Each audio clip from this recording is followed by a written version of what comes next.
జరుగుతుంది. కళ్ళాలలో గుడ్డు తడిచిపోతా ఉన్నాయి. దిక్కు దివానా లేదు. తార్పాలిన్ పట్టాలు కూడా ఇవ్వలేనటువంటి పరిస్థితులే ఉన్నది. రైతులు కన్నీళ్లు పెడతా ఉన్నారు, బాధలు పడతా ఉన్నారు.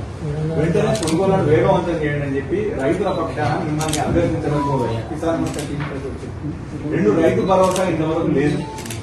3 సీజన్లు పోయింది. ఈ సంవత్సరం అయినా పంటల బీమా తీసుకురండి.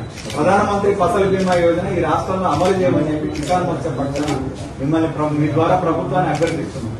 ప్రధానమంత్రి పంటల బీమా యోజన, ఫసల్ బీమా యోజన ఇక్కడ రాష్ట్రంలో లేని కారణంగా మొన్న కూడా మీరు చూసి ప్రకృతి వైపరీత్యాలు వచ్చినప్పుడు రైతులను ఆదుకోలేకపోతున్నాం, కాపాడలేకపోతున్నాం. అన్ని రాష్ట్రాలలో ఇలా ప్రధానమంత్రి ఫసల్ బీమా యోజన అమలవుతా ఉంది. తెలంగాణలో మాత్రం అమలు కావట్లేదు. దయచేసి మీ ద్వారా గౌరవ ముఖ్యమంత్రి గారిని కోరుతా ఉన్నాం. ఈ సంవత్సరం నుంచి వానాకాలం సీజన్ నుంచి అయినా ప్రధానమంత్రి పంటల బీమా యోజన రావాలి.